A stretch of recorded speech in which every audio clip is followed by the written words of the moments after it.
Salam, kita jumpa kembali di podcast Tigasi. Kali ini kita akan memeriksa seorang advokat muda, salah satu advokat muda di Sulbar ya. Beliau bernama Adriadi, tapi saya maunya panggil Adi saja ya, biar akrabnya dapat. Sehat bro? Alhamdulillah sehat. Ini sibuk apa sekarang? Ya seperti biasanya dengan kesibukan kami di Lembaga Bantuan Hukum, itu memberikan bantuan hukum terhadap masyarakat yang tidak mampu. Itu katanya cuma-cuma ya? Iya, LBH ini kan dibentuk untuk memfasilitasi masyarakat untuk mendapatkan bantuan hukum secara cuma-cuma. Tapi kalau pejabat yang minta bantuan hukum ya, cuma-cuma juga tidak? Ya pasti kami profesional. Jadi murni memang tujuannya memang untuk masyarakat yang kurang mampu ya, khususnya masyarakat yang masih belum mengetahui terkait dengan permasalahan hukum. Iya, saya pikirkan undang-undang menjamin bahwa semua warga negara itu wajib mendapatkan perlindungan hukum, itu wajib sama di mata hukum. Tujuan Anda menjadi advokat sebenarnya untuk apa? Iya, sebagai prinsip advokat ini kan advokat ini merupakan profesi yang mulia. Nah, saya pikir dengan bergabungnya saya di dunia advokat, saya bisa memberikan bantuan hukum kepada masyarakat tanpa ada pandang bulu, sesuai dengan prinsip advokat itu. Sesuai dengan kode etik advokat itu ya. Oke, ini ada yang menarik juga ini dari seorang Adriadi ini. Kami melihat postingan-postingan Anda di sosial media itu sangat gencar memberikan kritikan terhadap pemerintah, khususnya di pemerintah kabupaten ini. Sebenarnya itu tujuan, bukan tujuan sih, apa yang mendasari Anda sehingga melakukan kritik itu? Apakah memang Anda melihat kebijakan yang diambil kurang tepat sasaran kah, atau bahkan merugikan masyarakat? Ya, saya hanya melaksanakan salah satu fungsi saya sebagai advokat, bahwa sebagai praktisi hukum menjadi suatu kewajiban saya untuk memberikan edukasi terhadap masyarakat dalam mengontrol kebijakan-kebijakan yang diambil oleh pemerintah. Tapi kami lihat ini sebagian besar postingan Anda ini berupa kritikan. Memang di Pemkab ini prestasinya belum Anda lihat, atau memang Anda sendiri yang tidak mau mengapresiasi ketika memang Pemkab memiliki prestasi, atau memang dari sudut pandang Anda Pemkab saat ini memang kebijakan-kebijakan yang diambil terhadap masyarakat, khususnya masyarakat Mamuju itu dianggap belum tepat sasaran sehingga Anda mengkritik? Saya rasa seperti ini. Jangankan prestasi, kewajiban saja sampai hari ini saya belum lihat apa yang dilaksanakan oleh pemerintah. Bisa beri contoh? Banyak hal di berbagai, salah satunya saja. Di berbagai postingan saya itu kan rata-rata yang saya kritisi itu persoalan kebijakan yang mengenai masalah persoalan hukum. Nah, itu saya paling gencar mengkritisi itu kalau ada kaitannya persoalan hukum. Nah, banyak hal terkait mutasi, terkait adanya surat edaran yang dikeluarkan oleh bupati. Nah, saya pikir banyak hal yang tidak sesuai, yang bertentangan lah dengan hukum. Yang terakhir ini apa yang Anda soroti dari kebijakan yang diambil oleh pemerintah kabupaten ini?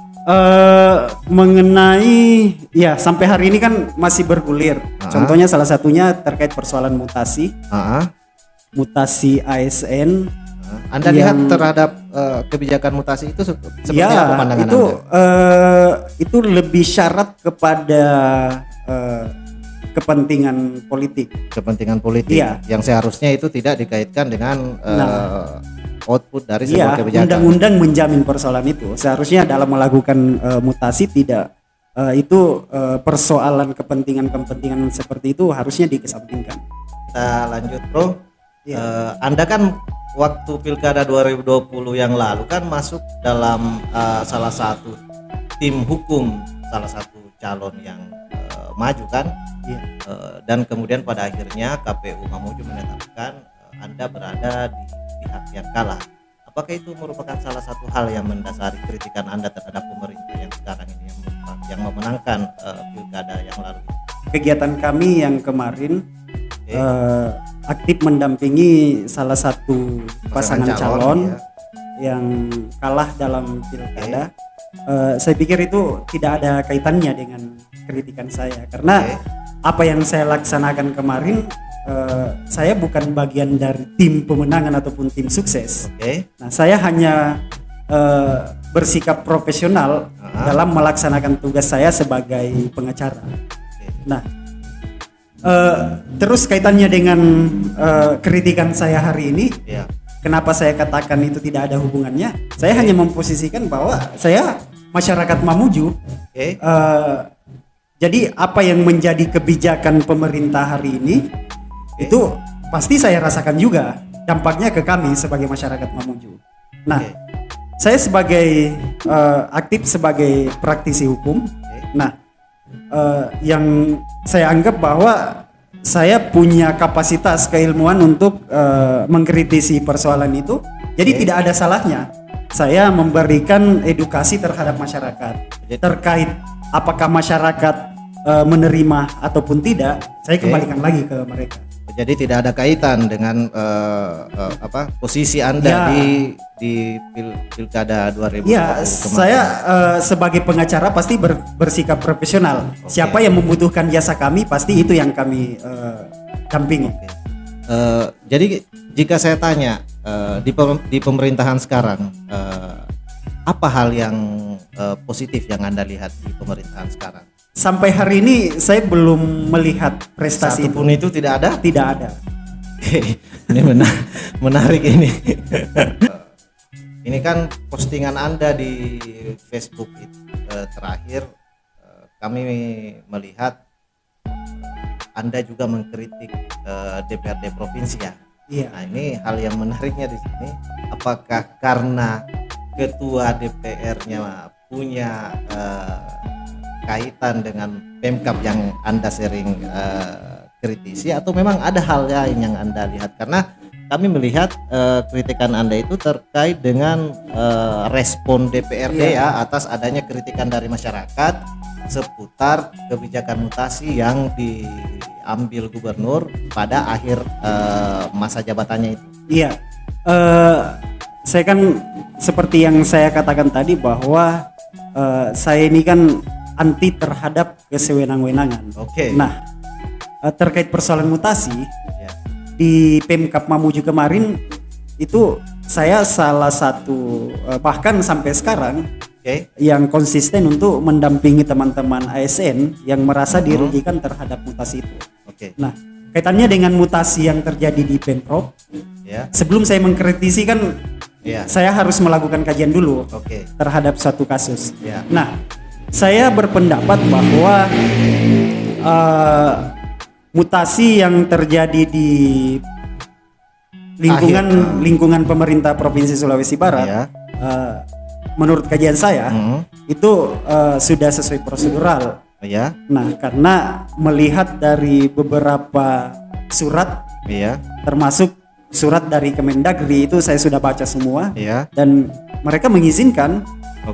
Iya, tapi kiranya kan sah-sah saja ketika DPR memberikan respon atas itu. Mungkin bisa saja itu bagian dari pengawasan DPR terhadap kinerja pemerintah. Nah, seharusnya kan teman-teman di DPR itu kan harus konsisten dalam melaksanakan fungsinya sebagai fungsi pengawasan. Yang diawasi ini kan harusnya berdasarkan peraturan, bukan persoalan kebiasaan. Mohon maaf, ini kan terkait salah satu komentar yang ditorehkan oleh DPR ataupun massa aksi yang memprotes kemarin.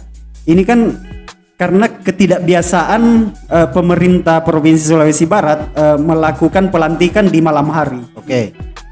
Nah, Saya Jadi pikir itu dianggap tidak substansi ya? iya, Menjadi artinya bahan evaluasi. ini ada tidak aturan yang melarang itu. Oke, ya. Nah, itu yang saya nilai Oke. bahwa itu tidak ada sesuatu yang dilarang dalam persoalan itu. Oh. Yang seharusnya yang kita lihat adalah syarat dilakukannya mutasi itu. Oke, dan Apakah itu, sudah sesuai prosedural? dan itu Anda lihat sebagai bukan sebuah pelanggaran yang diatur dalam Iya. undang-undang gitu ya. Dan itu yang pertama. Yang kedua, terkait persoalan mutasi ini kan yang dikorbankan kan ASN. Iya. Ini terkait persoalan jenjang karir ASN. Oke. Yang melakukan protes terhadap mutasi ini yang menjadi tanda tanya untuk saya. Iya. Karena sampai hari ini RDP, rapat dengar pendapat yang dilakukan oleh DPR kemarin juga itu kan saya tidak melihat salah satu ASN yang merasa dikorbankan di situ. Oke bro, ini pertanyaan terakhir mungkin yang kami ajukan pada kesempatan kali ini. Iya. Anda ini sudah nyaman jadi advokat atau bisa disampaikan pada kesempatan ini ada hal lain yang ingin Anda capai? Apakah ingin terus-terusan menjadi seorang advokat atau seperti apa? Iya. Sampai hari ini saya masih nyaman bergelut di dunia Oke. advokat. Adapun untuk niatan-niatan lain saya belum kepikiran sampai ke Jadi, situ. siapa tahu Anda ini punya niat ke politik Ya, atau- itu saya pikir untuk jangka panjang nantinya. Oh, jadi memang Ya, sudah ada rencana niat jangka jadi panjang itu. sudah jadi seorang advokat ini punya niat ternyata berpolitik. Ya, mungkin nantilah. Nanti terjawab sendiri. Oke, jadi tapi tetap beradvokat Ya, ya. sampai hari ini saya masih nyaman bergelut di dunia advokat. Ya, sekalipun nanti pada waktunya akan terjun ke politik, tapi tidak mengurangi nilai dari advokat Anda Ya. pastinya ya. Pastinya. Oke. Oke, terima kasih atas waktu yang Bro Akriadi ini diluangkan di acara podcast Tigasi kita pada kesempatan kali ini. Iya. Dan ini kami anggap pemeriksaannya sudah selesai. Jadi mungkin pada kesempatan selanjutnya jika ada hal-hal yang kami anggap belum tuntas pada pemeriksaan ini akan kami panggil lagi. Siap ya? Siap. Oke, terima kasih. Baik, cukup sekian kawan-kawan sekalian. Sampai berjumpa lagi di podcast Tigasi selanjutnya. Assalamualaikum.